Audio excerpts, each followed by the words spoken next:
Bien, doctora, ¿y usted? Pues terminando la consulta y se me hizo tarde.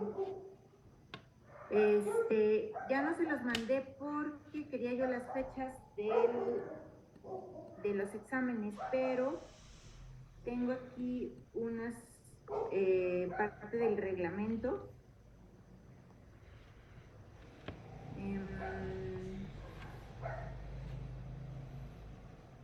¿Sí lo ven en la pantalla? Sí, doctora. Doctora, sí, sí.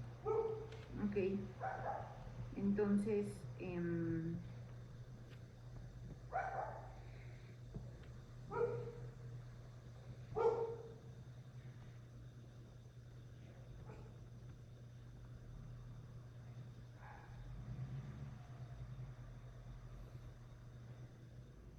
listo. A ver, entonces, nada más que no puedo hacerlo grande.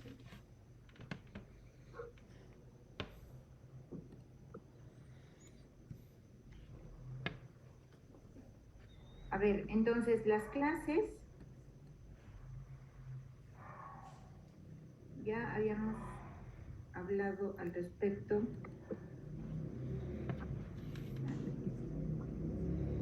Entonces, tengo aquí del reglamento, bueno, la puntualidad, los alimentos permitidos que ya habíamos dicho, las bebidas no alcohólicas, la presentación, los celulares en modo vibrador, la pantalla que debe estar con cámara prendida por parte de todos los alumnos y pues evitar salidas del aula durante la sesión. Esto así lo tenía yo cuando yo les daba clases ya desde el 2021. Ahorita lo que tengo con ustedes de información que me hizo llegar la doctora Andrea es que, bueno, si bien iniciamos la semana pasada, que fue 15 de agosto, tenemos que la primera semana de evaluaciones es del 8 al 13 de septiembre. Entonces yo supongo que su examen conmigo va a ser el 12 de septiembre. Y luego tenemos otras, el segundo periodo de evaluación es del 13 al 18 de octubre. Periodo de evaluaciones del segundo parcial. Y del 1 al 5 de diciembre son las evaluaciones finales.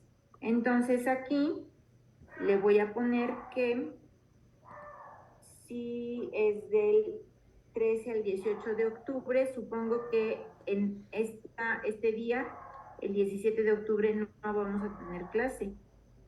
O dependiendo cómo se hagan los estudios, cómo se hagan los exámenes, había grupos con los que sí lograba tener la clase después del examen. Entonces, tentativamente les voy a dejar este programa para que lo revisen ahorita. Hoy toca ver hipófisis y los ejes hipotálamo hipófisis, que son los que les voy a dar ahorita.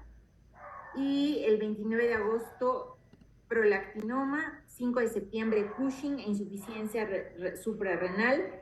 Y para el 12 de septiembre, la evaluación consistiría en justo los temas de todos los ejes hipotálamo hipófisis, que son 6 ejes, el prolactinoma como tumor endocrino secretor más frecuente de la hipófisis, el Cushing, que básicamente en el contexto de hipófisis e hipotálamo hipófisis, pues sería enfermedad de Cushing, la insuficiencia suprarrenal, que podemos ver ahí pensando que estamos viendo suprarrenales, y eso es lo que vendría en la primera evaluación.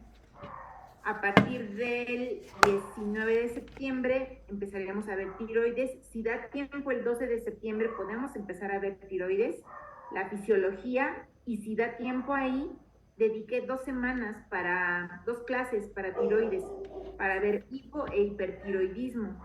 Después, el 3 de octubre, ver calcio, los problemas básicamente de hiperpara e hipoparatiroidismo. Luego, el 10 de octubre, síndrome de ovarios poliquísticos, y aquí el 17 de octubre sería el examen junto con el tema de menopausia.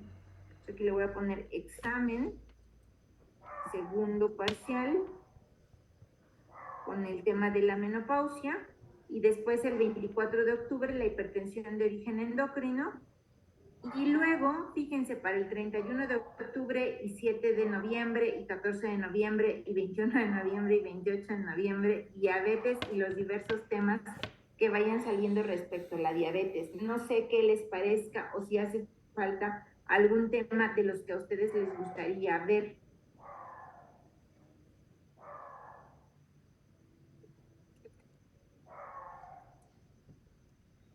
Porque de diabetes es mucho, y la verdad es que luego se quejan mucho los alumnos de que en endocrino pasan por endocrino y no ven nada de diabetes. Entonces mi intención es que de diabetes pues vean los criterios diagnósticos, los factores de riesgo, los tipos de diabetes y principales características de las complicaciones microvasculares que ya habíamos dicho, y algunos otros puntos a tratar. Y sobre tratamiento, cuáles son las principales líneas de tratamiento, ¿no? O sea, que sepan cuáles son las sulfonilureas, cuáles son las de última generación, cuáles son las glinidas, cuáles son las troglitazonas, cuáles son las sincretinas, los efectos adversos y los beneficios. Las sincretinas que actualmente se están utilizando, que son el Wegovy y el Mounjaro, ¿no? Tirzepatide y semaglutide, que son los tratamientos que están en boga ahorita para la diabetes y la obesidad. Y pues básicamente eso, y ver algo sobre la epidemiología de la obesidad. ¿Qué les parece?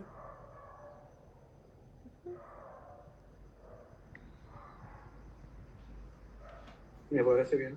Sí, pues sí, doctora. ¿Sí? ¿Se acuerdan cuáles eran las causas de origen de hipertensión de origen endocrino?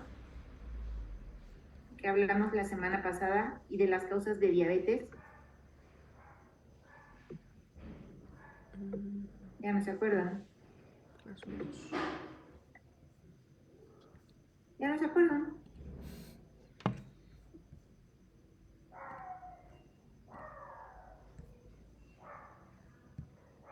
¿Se acuerdan, niños?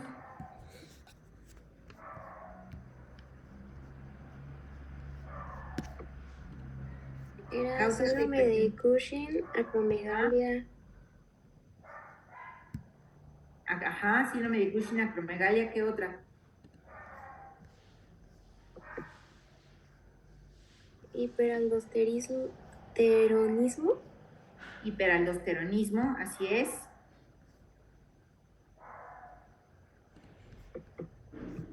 ¿Sí toma? ¿Cuál? Feocromocitoma. Feocromocitoma, así es. Piensen en las hormonas y piensen en la hiperfunción.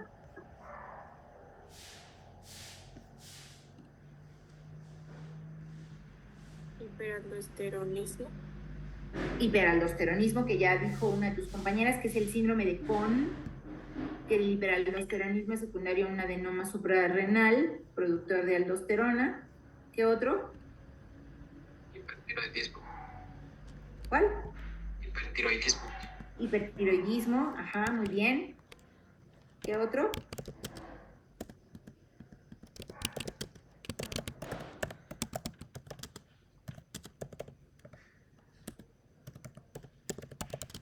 Yaret se fue a ver la aurora boreal.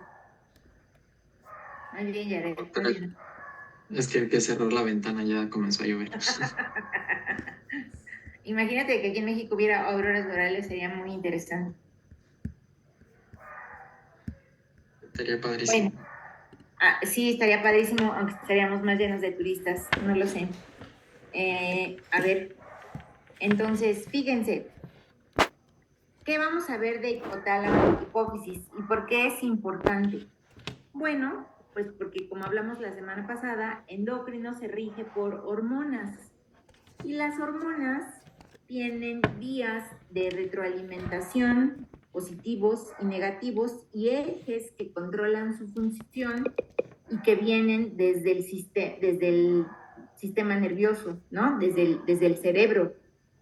Dos glándulas, el hipotálamo, que produce hormonas liberadoras que viajan vía portal hacia la hipófisis, que es la glándula maestra, en donde, y así lo dijo este señor Schneider y Lower, dijeron, la hipófisis es la glándula maestra, junto con el hipotálamo, ya desde los siglos XVII, y Galeno, desde inicios de los tiempos, habló de impurezas del cerebro que drenaban a la nasofaringe desde la hipófisis. Después, en 1912, Ashner habló de la atrofia ovárica al inyectar parafina en la hipófisis. O sea, imagínense en hipotálamo, qué tipo de estudios hacían. Y se hablaron también ya después en el siglo pasado de los factores estimuladores y factores inhibidores de la función hipofisiaria. Al respecto, y haciendo un paréntesis, ya se me van a decir, doctora, ¿dónde están los artículos que usted nos dijo que nos iba a pasar? Bueno, quiero decirles que mi teléfono se estrelló 2 veces esta semana, entonces tuve que cambiarlo y ahí tenía yo las contraseñas y las entradas a todo lo del correo.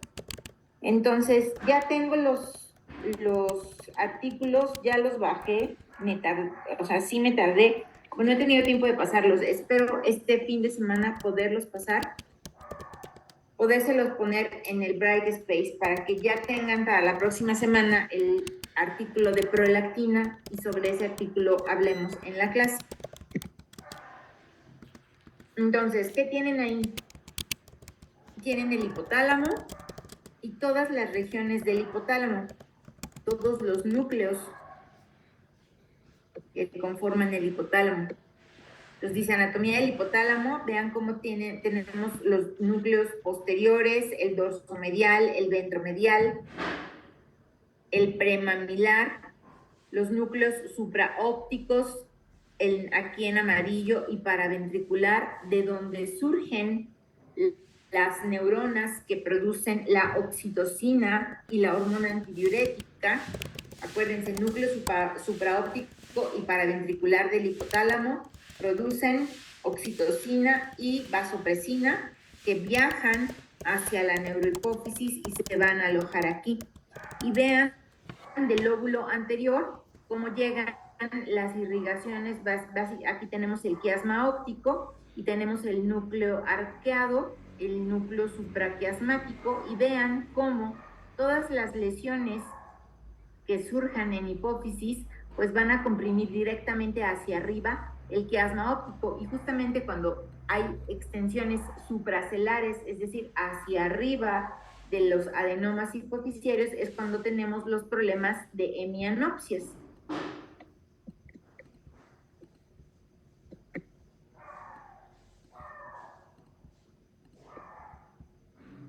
Entonces, el hipotálamo está situado por delante del tálamo derecho e izquierdo y forma el suelo y la porción inferior de las paredes laterales del tercer ventrículo. Eso es importante también por las tumoraciones que surjan a ese nivel y que puedan ocasionar problemas de se me fue el nombre ahorita, de hipertensión endocraneal, ¿no? Y va a conectar con la hipófisis a través del infundíbulo, que es el tallo que tienen aquí, el tallo hipofisiario, y contiene a los núcleos rostrales, que son los núcleos anteriores, los núcleos tuberales, el infundíbulo y el núcleo posterior. Entonces vean cómo tenemos aquí la cavidad. Entonces, la silla turca, ¿a qué hueso pertenece, jóvenes? Esfenoides.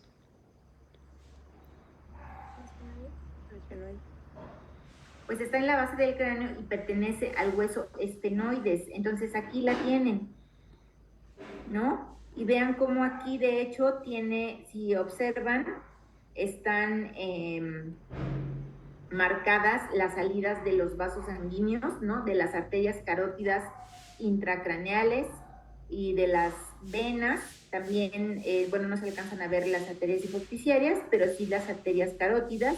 Y vean también cómo tenemos la emergencia de los nervios, ¿no? Tercero, sexto, que es lo que está alrededor de la hipófisis. Y pues sabemos que está rodeado por la dura madre. Entonces, la dura madre y la aracnoides. ¿Y qué pasa cuando hay un aracnoidocele, jóvenes? ¿Qué es el aracnoidocele por definición?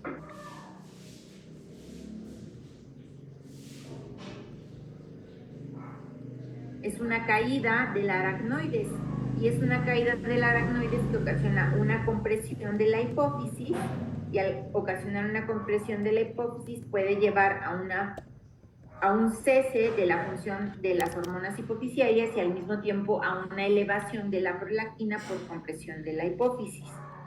Entonces tenemos que la hipófisis se forma después del cierre neural, entre la tercera y la cuarta semana de gestación, dentro del primer trimestre del embarazo, que es el trimestre más delicado, porque es en el que se forman todos los órganos. Tenemos 3 vesículas primarias, que son el prosencéfalo, el mesencéfalo y el rombencéfalo. De ahí esto va a dar origen a 5 vesículas secundarias, y finalmente vamos a tener como, a partir del diencéfalo, vamos a tener la producción del tálamo, del hipotálamo, y como tenemos aquí las otras imágenes. Yo confío en que ustedes estén presentes y que tengan su cámara prendida, pero quiero que vean toda la imagen. Y cómo acá viene la médula espinal, ¿no? Entonces vean cómo a partir del infundíbulo se va a formar la hipófisis y se va a empezar a formar una pequeña bolsa de Rathke que va a migrar o que puede quedar en su camino atorada aquí en la cavidad bucal y que se puede detectar después durante la infancia y se tiene que operar. Y como a partir de ahí tenemos la formación del tercer ventrículo, ¿no? Y la hipófisis faríngea o la persistencia aquí de la bolsa de Rathke, y vean cómo tenemos el hueso del esfenoides y por debajo de él el seno esfenoidal. Aquí ya tenemos la porción bien formada de la hipófisis anterior con su pars media, la pars nervosa o la neurohipófisis, que está compuesta de estas partes, la pars tuberalis, la pars nervosa y la pars intermedia. Y vean cómo el quiasma óptico está en íntima relación con el tallo hipofisiario. Entonces, hacia la tercera semana de gestación, tenemos que aparece un infundíbulo que se desarrolla como un divertículo ventral en el piso del tercer ventrículo. Eso es importante. Y va a aparecer una placoda ectodérmica en el techo del estomoideo que se invagina y forma la bolsa de Rathke. Esta bolsa de Rathke hacia el segundo mes pierde su relación con la cavidad oral y se integra hacia el infundíbulo. Si no logra emigrar completamente al infundíbulo, después podemos encontrarla en la cavidad oral. Las células de la pared anterior van a formar el lóbulo anterior de la hipófisis con su pars tuberalis y su pars distalis, y la neurohipófisis con sus otras porciones. Vamos a tener la pars nervosa de la neurohipófisis y las células neurogliales, que son los pituicitos que seguramente ustedes recuerdan. Y vean aquí cómo tenemos el piso del diencéfalo, que es el que da origen al tálamo, al hipotálamo, el divertículo neurohipofisiario, el divertículo hipofisiario y el ectodermo bucal. Y vean aquí cómo ejemplifican que la hipófisis puede ser del tamaño de una nuez. Al nacimiento pesa unos 100 miligramos y llega en el adulto a pesar hasta 500 a 600 miligramos. Tiene unas medidas de 10 por 10 por 5 milímetros en sus ejes anteroposterior, laterolateral y longitudinal. Entonces vean cómo a partir de esta medición es que las lesiones que miden más de 10 milímetros se consideran macroadenomas y las lesiones que miden menos de 10 milímetros se consideran microadenomas. Su peso suele ser hasta un 20% mayor en mujeres y se duplica su tamaño durante el embarazo. Eso hace que se incremente su irrigación y por lo tanto eso hace que antes, que digo, generalmente eso ha mejorado con los planes de salud materno-fetal, pues disminuyan los riesgos de hemorragias que ponen en peligro la vida de la mujer en el posparto inmediato. Cuando hay un posparto inmediato con una hemorragia vaginal muy fuerte, tenemos entonces que puede haber una isquemia y un infarto hemorrágico de la hipófisis, que posteriormente, 20 o 30 años después, puede conducir a un panhipopituitarismo en la mujer, que es la que por definición implica el cese de la función de al menos 3 líneas hipofisiarias hormonales. Ese síndrome, ¿cómo se conoce, jóvenes?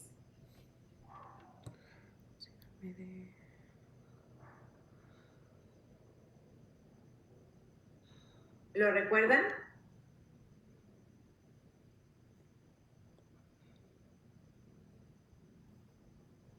Es el síndrome de Sheehan. SHEEHAN, síndrome de Sheehan, que implica la hemorragia posparto con una isquemia secundaria de la hipófisis y un panhipopituitarismo en diferentes grados de severidad, dependiendo de qué tanto haya sido la pérdida de la función de las células hipofisiarias. Entonces, llegamos ya a los factores de transcripción, que son los importantes en este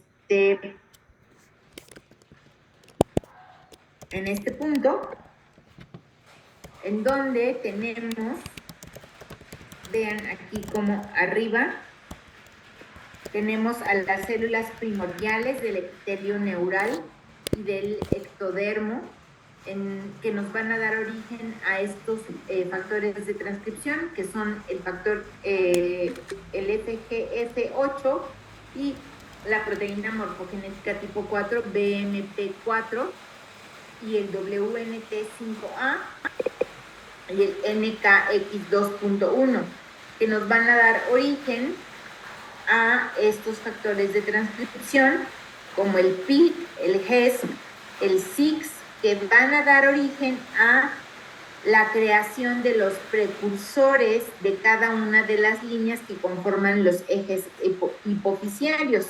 Y de este lado vemos paralelamente cómo se va haciendo la diferenciación celular para formar los 6 tipos principales de células que conforman la hipófisis: los corticotropos, los somatotropos, los lactotropos, los tirotropos y los gonadotropos. Entonces, si nosotros tenemos una mutación perdedora de función para la formación de estas líneas precursoras que están derivadas de estos factores de transcripción, como el PIT1 o el PIT2, pues entonces podemos llegar a tener una falta en la producción del neuro D1 o del TIP o del LIF, y esto nos puede dar una insuficiencia suprarrenal secundaria que condicione datos de hipocortisolismo.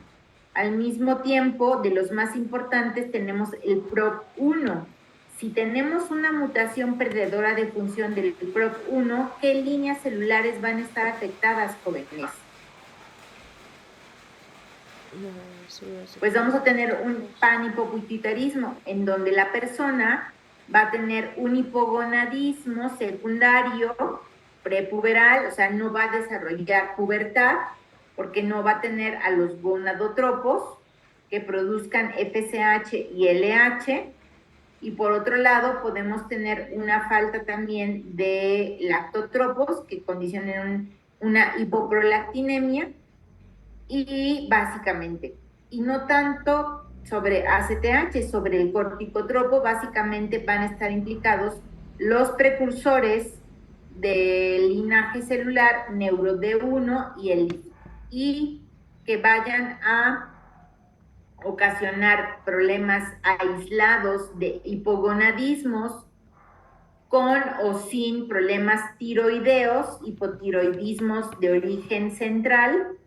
Estamos hablando del DAX1 y del factor agudo de la esteroidogénesis tipo 1, que es el SF1. Entonces, si tenemos mutaciones perdedoras de función para SF1 o DAX1, pues vamos a tener una pérdida de la función del gonadotropo. Y por lo tanto, el paciente pues va a llegar con un infantilismo sexual a la edad adulta. Y es ahí cuando tenemos que hacer sospecha de disgenesias gonadales o pensar en hipotiroidismos centrales. Si yo tengo a un paciente con un hipotiroidismo de origen, con un hipogonadismo de origen central, ¿cómo creen ustedes que van a estar las gonadotropinas en sangre? ¿Altas, bajas o normales?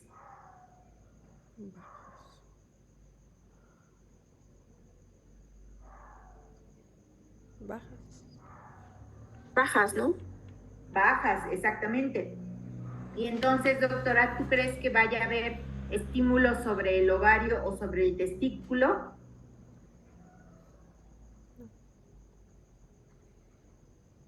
No hay.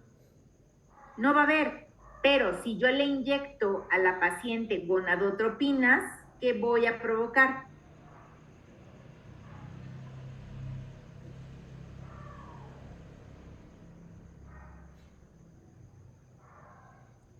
Estimulación ovárica. Es que si haya contacto con los órganos sexuales, o sea, van a aumentar los niveles, ¿no? Así es, que haya producción de estrógenos o de testosterona, y sería una forma para nosotros de corroborar ese hipogonadismo secundario. Al mismo tiempo, si tenemos esta falta de función en este precursor del linaje celular, el GATA2, vamos a tener una falta de la estimulación para la función de los tirotropos. Y entonces vamos a tener un hipotiroidismo de origen central. Un hipotiroidismo que puede ser manifestado durante la infancia o en la edad adulta, dependiendo del grado de penetración de la mutación. Si es una mutación en donde acuérdense que cuando hay mutaciones puede haber función residual que se va perdiendo con el paso del tiempo, y entonces las manifestaciones se pueden dar ya hacia la adolescencia o hacia la etapa adulta. Y hay mutaciones que tienen perdida la función pues básicamente desde el momento del nacimiento, y ahí es cuando tenemos las manifestaciones desde un inicio. Entonces va a depender mucho del grado de penetrancia de la mutación para que se den las manifestaciones. Entonces, de esta imagen tienen que recordar estos factores de transcripción que son importantes, como el GATA2, PROC1, PIT1, NeuroD1, que van directamente a estimular a las diferentes líneas celulares. Y vean cómo tenemos 5 líneas celulares para 6 hormonas que se producen en adenohipófisis. Gonadotropo, que estimula la producción o la liberación de FSH y LH, tirotropo para TSH, lactotropo para prolactina, somatotropo para hormona del crecimiento y corticotropo para adrenocorticotropina u hormona adrenocorticotrópica o ACTH. Entonces, ¿cuáles son las células más abundantes en la adenohipófisis? Las del somatotropo, que implican un 50% de las células de la hipófisis. Y somatotropo junto con lactotropo, vean aquí, somatotropo junto con lactotropo vienen del mismo factor de transcripción. Entonces, muchas veces cuando tenemos tumores productores de hormona del crecimiento, que es la acromegalia, puede haber, en ese adenoma, puede haber producción tanto de hormona del crecimiento como de prolactina. Entonces, eso también es importante tenerlo en cuenta. Las células lactotrópicas tienen menos porcentaje, un 10% para las lactotropas, ¿no? que producen prolactina, un porcentaje mínimo para células que producen tanto hormona del crecimiento como prolactina, las del tirotropo, que implican solamente un 5% para la producción de la hormona estimulante de la tiroides, el corticotropo, que son células que implican un 20% y producen ACTH, para la producción además de otras sustancias como la propiomelanocortina, que se eleva cuando hay una insuficiencia suprarrenal de origen primario, es decir, de origen en la glándula suprarrenal, y que nos condiciona la típica hiperpigmentación de los pacientes que tienen insuficiencia suprarrenal. ¿Ustedes han visto pacientes con insuficiencia suprarrenal primaria, es decir, con daño de la glándula suprarrenal?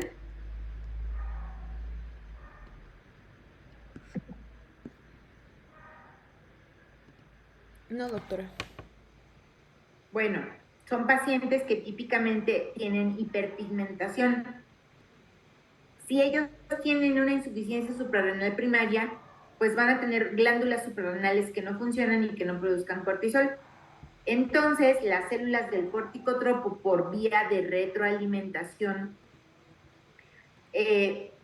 positiva, van a tener un incremento en su producción de ACTH, y junto con la producción de ACTH de sus precursores como la propiomelanocortina y la y la hormona estimulante de los melanocitos. Y estas hormonas o estos precursores hormonales son los encargados de producir hiperpigmentación en el paciente, típicamente con insuficiencia suprarrenal de origen primario. Las células del gonadotropo, un 15%, y es importante también comentarles que los lactotropos se encuentran generalmente en las porciones laterales de la hipófisis. Entonces, los adenomas productores de prolactina se van a encontrar por lo general a los lados de la hipófisis, es decir, lateral derecho o lateral izquierdo. Y así es como se van a encontrar. Entonces, vean, estos son los núcleos del tálamo y del hipotálamo, y vean cuáles son las hormonas o las funciones que tienen implicadas. Entonces, quedamos que el núcleo supraóptico y el núcleo paraventricular van a estar encargados de la producción de la hormona antidiurética y de la oxitocina. El núcleo paraventricular además también puede estimular cierta función sobre TRH, CRH y el factor liberador de prolactina, que es el VIP. Los núcleos supraquiasmáticos, que tienen que ver con los ritmos circadianos y la función hipofisiaria. ¿Qué es un ritmo circadiano, jóvenes?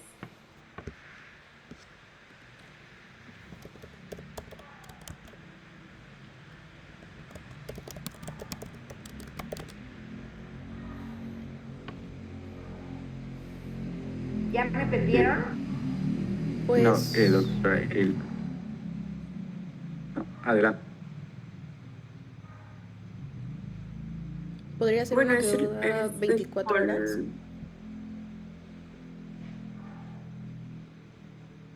¿Quién quiere hablar?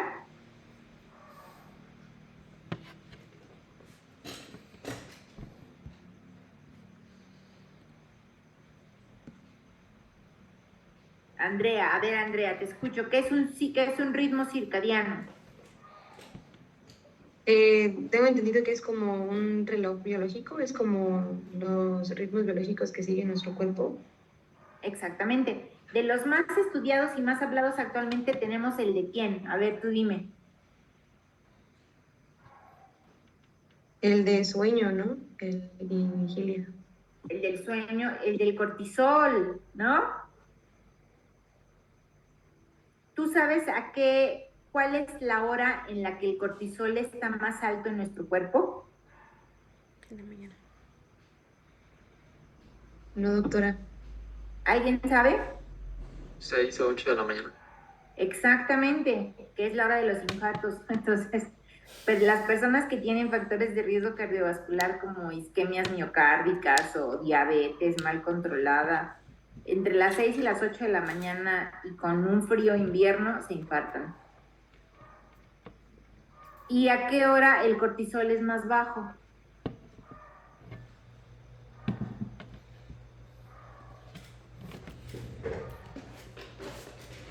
A las 6 de la tarde. A las 6 de la tarde y hacia la noche. Entonces, ¿qué pasa, por ejemplo, con el ritmo circadiano y un enfermero o una enfermera que ha trabajado 30 años en el ISSSTE? ¿Qué pasa con su ritmo circadiano de cortisol?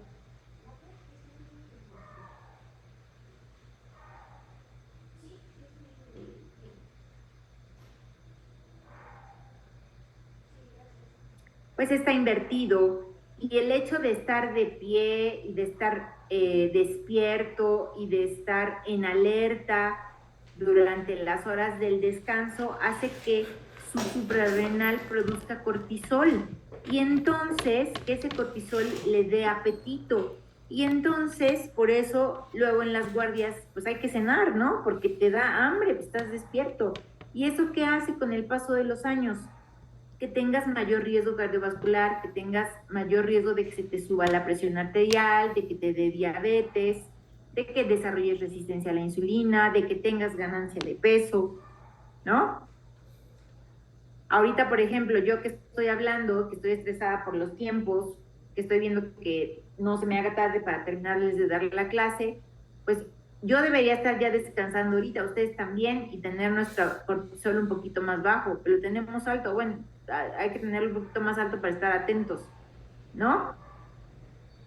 Entonces, eso es como van cambiando, y por eso es importante conocer los ritmos circadianos. Y vamos a ir viendo con las hormonas sus horas de producción, sus tiempos de vida media en sangre, porque eso también es importante y es interesante. Luego vean cómo en el núcleo 4 tiene programada o tiene controlada la producción de la hormona liberadora, la hormona del crecimiento, la hormona liberadora de gonadotropinas, dopamina, somatostatina, las neuronas del apetito como el neuropéptido Y, la hormona estimulante de los melanocitos, las vías implicadas con cocaína y anfetamina. La somatostatina es la hormona inhibitoria por excelencia. Es la hormona que liberada al organismo hace que disminuyan el resto de las hormonas. Entonces, por ejemplo, cuando tenemos tumores neuroendocrinos que producen hormonas, que producen alguna hiperfunción en algún paciente, se pueden inyectar análogos de somatostatina.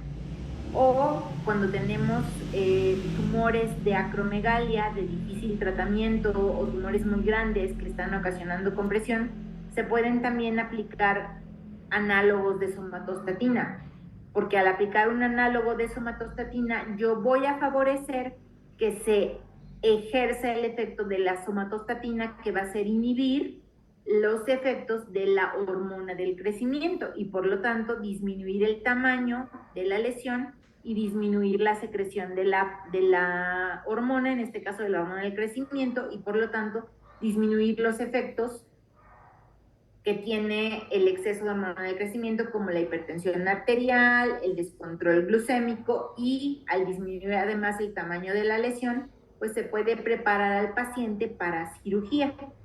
El núcleo paraventricular, que libera básicamente somatostatina, el núcleo ventromedial relacionado con el centro de la saciedad, el dorso medial con los procesos de información, el centro del hambre en el núcleo lateral, en el área preóptica, algunas neuronas liberadoras de GNRH, y los centros de termorregulación que se ven afectados cuando una mujer llega a la menopausia, y por eso puede desarrollar disautonomías y desarrollar los famosos síntomas vasomotores o bochornos de la menopausia. Entonces, si ustedes se fijan, pues las lesiones en el tálamo son muy importantes porque tienen un impacto sobre nuestros sistemas de control primitivos que nos permiten tener un adecuado equilibrio con el medio ambiente. Entonces, la hipófisis pues es una zona altamente vascularizada. Se dice que la hipófisis anterior tiene un riego sanguíneo equivalente a 0.8 mililitros minuto, que obviamente cuando hay una lesión se incrementa ese riego sanguíneo y hay riesgos de hemorragia, ¿no? Entonces, por ejemplo, cuando un paciente tiene un adenoma hipoficiario lo suficientemente grande y de pronto, acuérdense que los tumores pueden tener momentos de isquemia, de necrosis o momentos de hemorragia. Cuando eso llega a suceder en un adenoma hipoficiario, el paciente puede llegar a referir la llamada amaurosis fugaz, ¿no? Que nosotros en el interrogatorio de un paciente, interrogatorio dirigido a un paciente con antecedente de un adenoma hipoficiario, sí tenemos que preguntarle de, oiga, ¿usted alguna vez ha dejado de ver en forma temporal? Y ellos te pueden decir, sí, en algún momento llegué a ver blanco o se me borró la luz por un momento. Y a lo mejor la recuperan, a lo mejor no la recuperan completamente. Entonces, esos son de los pequeños datos clínicos que podemos obtener por interrogatorio en un paciente con lesiones hipoficiales. Entonces, el hipotálamo pues es la vía final entre el encéfalo y la hipófisis. Aquí tenemos al hipotálamo con sus hormonas productoras, ¿no? TRH, CRH, GnRH, GHRH y las vías dopaminérgicas. La dopamina es la hormona que de hecho está en rojo porque ella controla la secreción de prolactina. A mayor liberación de dopamina, yo inhibo la producción de prolactina. A menor producción de dopamina, yo favorezco la producción de prolactina. Entonces, de ahí vienen que todos los medicamentos con acción antidopaminérgica, que no se usan para eso, pero que dentro de su farmacocinética tienen acción antidopaminérgica, me van a elevar prolactina. ¿Cómo qué fármacos, jóvenes? Pues la mayoría de los antiepilépticos, antihipertensivos, medicamentos para las vías digestivas, ¿no?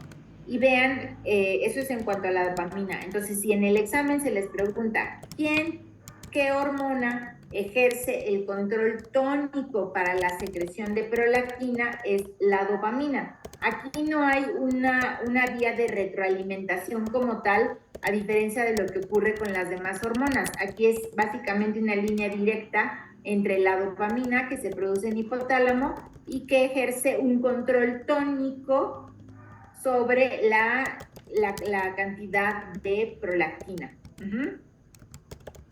Y con el resto de las hormonas, pues bueno, hay vías de retroalimentación. Por ejemplo, CRH positivamente estimula la hipófisis para producir ACTH y ACTH positivamente estimula a la corteza suprarrenal, básicamente para la producción de cortisol. Y en el caso de la TRH hay una vía de retroalimentación positiva para la producción de TSH y esta para la síntesis de T4 y T3. La GnRH para la producción de las gonadotropinas, FSH y LH, FSH que nos va a favorecer la espermatogénesis en el testículo y la foliculogénesis en el ovario, y la LH que nos va a favorecer la producción de testosterona y las funciones de la testosterona en el testículo, y en el ovario la producción de andrógenos, de testosterona, de androstendiona, de dehidroepiandrosterona, y que tiene que ver con la fase lútea, la FSH con la fase folicular o la fase... ¿Alguien levantó la mano? Ok, y el hígado, la hormona del crecimiento, ¿cómo tiene una actividad directa sobre el hígado? Pero el hígado actúa a través del factor similar a la insulina, que es un parámetro importante en la detección de la acromegalia, y que ya veremos. Entonces, de aquí, pues bueno, tenemos a la TRH, que es un tripéptido está inhibida su secreción, como les dije hace rato, por la somatostatina, que es además es un potente liberador de prolactina. ¿Qué es la TRH, jóvenes?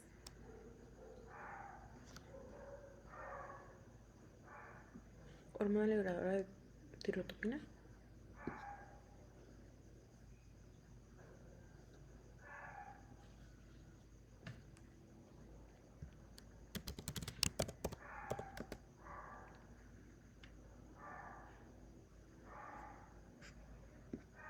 ¿Hola?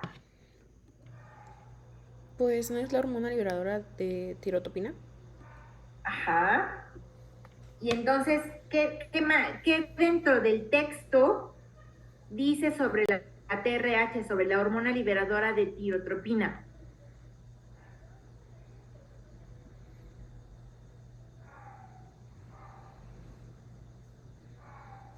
¿Dónde se produce la TRH? En hipotálamo, a partir de un precursor de 242 aminoácidos. Se produce en las células que están en los núcleos paraventriculares y estimula, y eso es importante, estimula la secreción de TSH, pero además también estimula la producción de la liberación de prolactina, jóvenes. Entonces, pregunta, ¿qué pasa en un paciente que tiene un hipotiroidismo primario? ¿Cómo va a estar la TSH y cómo van a estar las hormonas tiroideas T4 y T3? Disminuidas. Disminuidos, ¿no? ¿Cómo va a estar la TSH en un hipotiroidismo primario? Va a estar disminuido. ¿Qué es un hipotiroidismo primario? ¿A qué me refiero cuando digo hipotiroidismo primario? Que la afectada es la glándula tiroides como tal. Entonces Ajá. la TSH va a estar elevada porque va a hacer retroalimentación positiva. No hay hormona T4 ni T3. Porque Ajá, no y entonces se va a producir un exceso de TSH, ¿es correcto? Sí. Pero al mismo tiempo, esa elevación de TSH puede condicionar que la TRH también se eleve un poco. Y la TRH tiene un efecto liberador de prolactina. Entonces, TRH va a estimular la producción de TSH, ¿no? En el hipotiroidismo primario, pero al mismo tiempo, al estar elevada la TRH, va a haber una liberación de prolactina. A lo que voy es que cuando un paciente llega a la consulta por hiperprolactinemia, uno de los diagnósticos diferenciales que yo tengo que tomar en cuenta es un hipotiroidismo. Dicho de otra manera, el 40% de los pacientes que cursan con hipotiroidismos primarios cursan con hiperprolactinemia. Dicho de otra forma, hay mujeres con hipotiroidismo primario cuya manifestación o dentro de sus manifestaciones clínicas pueden cursar con galactorrea. ¿Me entendieron?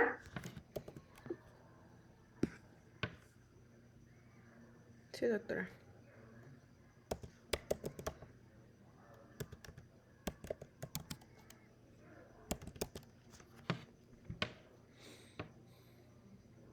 ¿Jóvenes?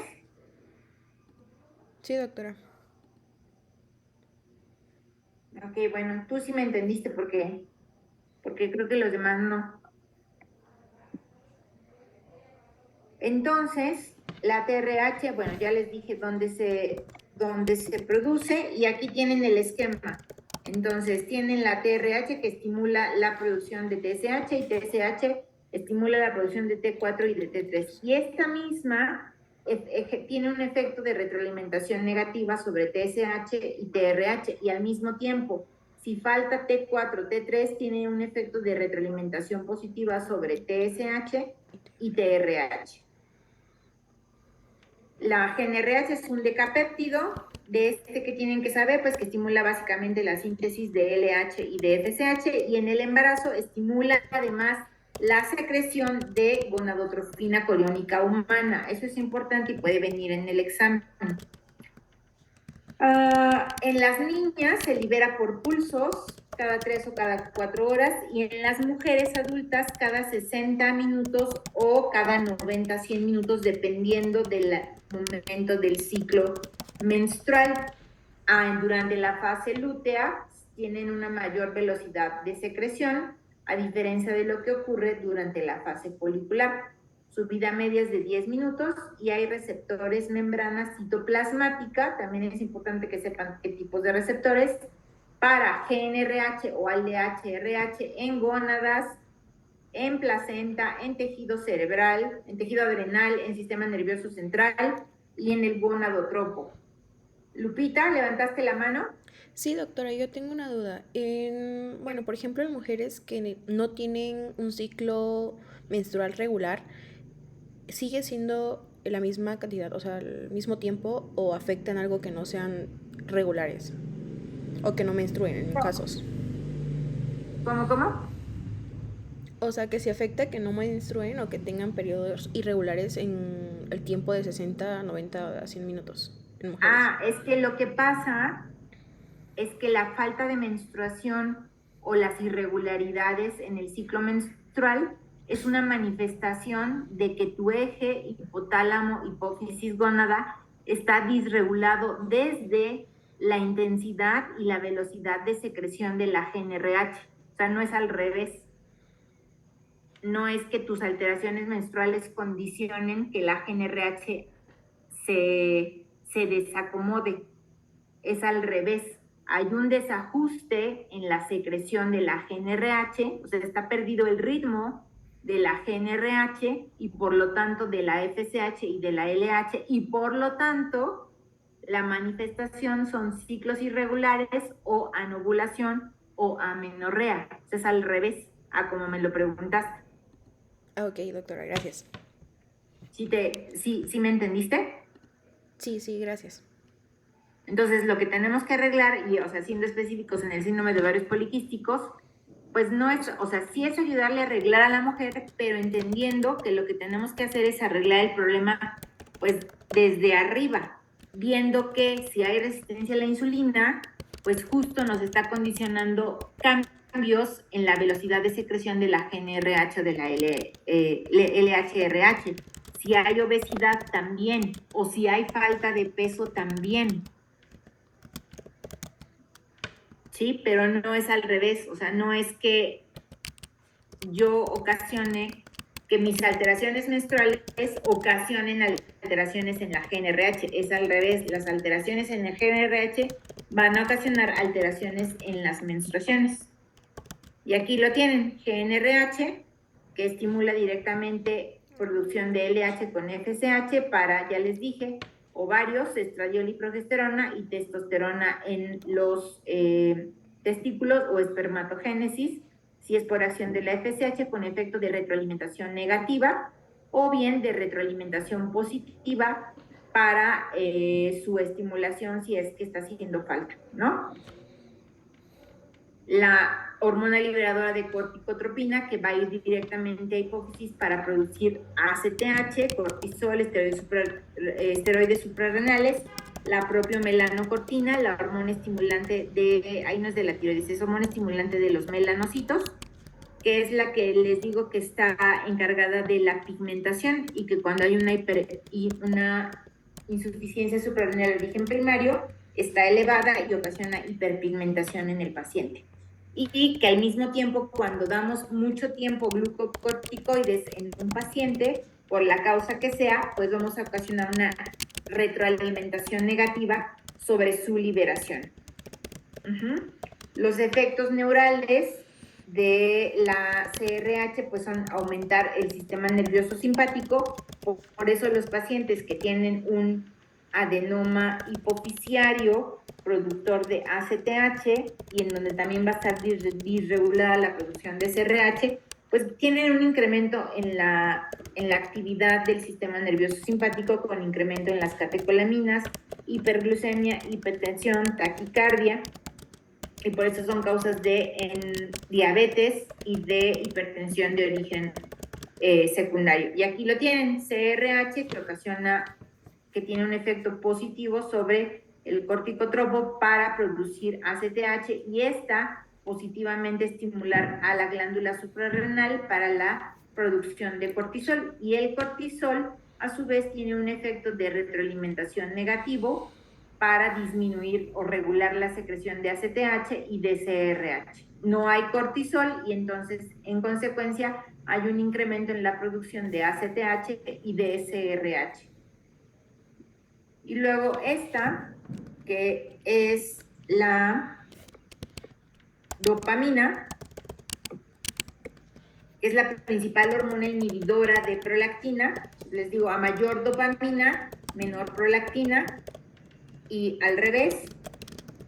El sistema dopaminérgico está en las neuronas túbulo y fundibulares, que conforman el sistema dopaminérgico, se encuentran en la circulación porta-hipofisiaria. Hay receptores para dopamina D2, D3 en el lactotropo y pues va a inhibir acciones que favorecen la secreción de prolactina, como la formación de AMP cíclico, la síntesis de fosfatidilinositol o la liberación de ácido araquidónico. Obviamente en un prolactinoma pues tenemos perdido este control tónico y aunque se produzca dopamina, los tumores tienen secreción autosuficiente, entonces a ellos no les importa si hay un eje. El tumor produce hormonas independientemente de quién lo esté estimulando. Entonces aquí tienen como la dopamina controla e inhibe de alguna manera o mantiene a raya la producción de prolactina, y la prolactina como tiene sus efectos benéficos sobre mama, pero además sobre otros órganos. Luego aquí tenemos a la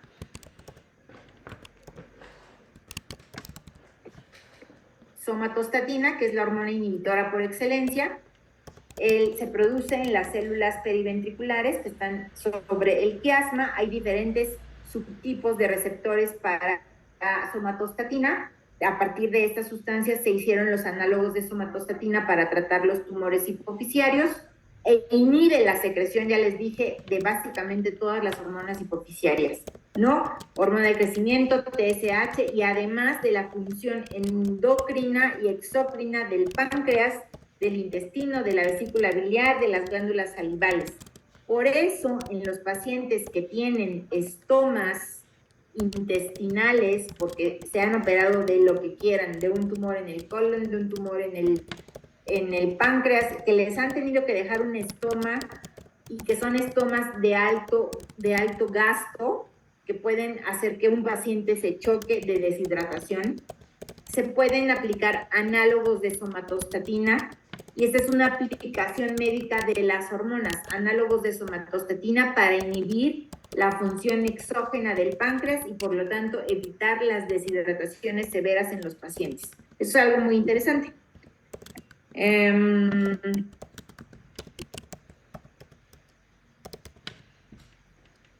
La GHRH, que es un miembro de la familia de péptidos como la secretina, el glucagón, que son hormonas contrarreguladoras. Las hormonas contrarreguladoras se liberan durante el estrés, jóvenes, y por lo tanto causan hiperglucemia, hipertensión, y esto es lo que hace la GHRH, ¿no? La GHRH a través del hipotálamo, pues tienen aquí como tiene una estimulación directa sobre la adenohipófisis para producir hormona del crecimiento, y la hormona del crecimiento ejerce sus efectos a nivel del cuerpo a través del factor similar a la insulina, la somatomedina 1, y esta es la que ejerce el efecto de retroalimentación negativa sobre hipófisis y sobre hipotálamo para la producción de hormona del crecimiento y la GHRH. Estas, que son otras,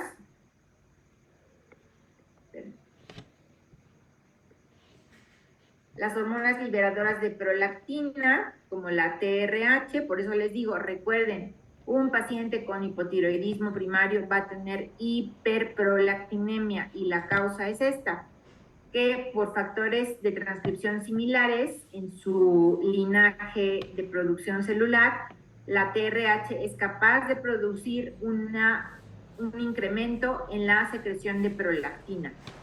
¿Qué otras hormonas hay liberadoras de prolactina? Pues el factor de crecimiento epidérmico, de fibroblastos, la gastrina, acetilcolina, las vías serotoninérgicas, por eso los antidepresivos serotoninérgicos elevan prolactina, ¿no? El sueño, el estrés, el sexo, las relaciones sexuales, la melatonina, la sustancia P, la bombecina, los opioides endógenos, oxitocina, vasopresina, todos estos son hormonas liberadoras de prolactina y eso también lo tienen que recordar. Entonces, en un gastrinoma pues puede haber hipersecreción de prolactina. A ver, entonces todavía nos faltan ya poquitas, pero ya estamos en tiempo. Déjenme ver cuántas nos faltan.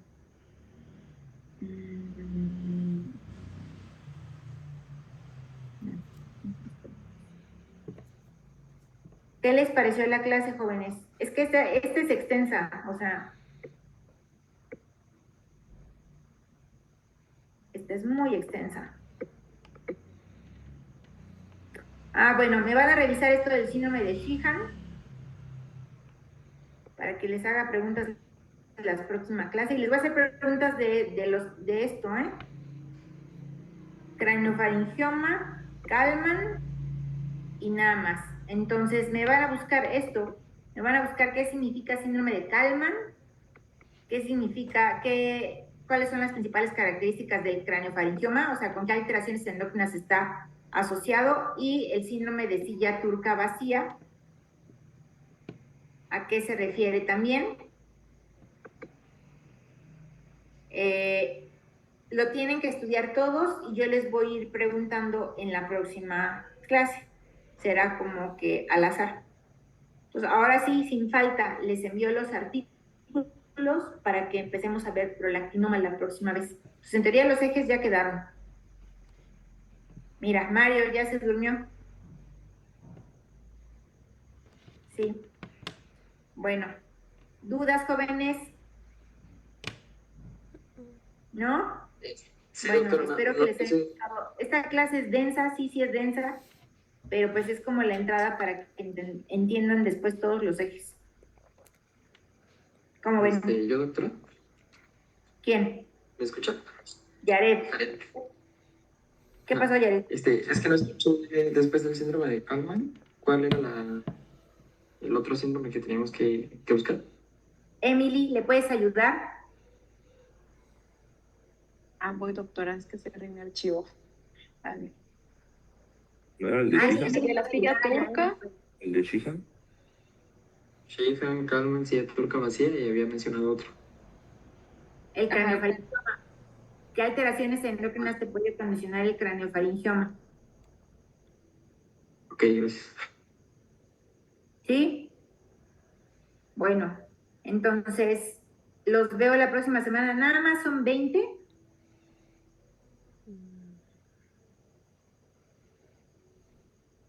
Voy a revisar. Pero bueno, ya tengo los artículos y ahora sí se los voy a mandar. Ya, prolactinoma para la próxima sesión. ¿Sale? Nos vemos la próxima semana, jóvenes. Sí, doctora, gracias. Gracias, Bueno, doctora. cuídense Gracias, mucho. doctora. Gracias, doctora. Hasta Gracias. luego. Bye.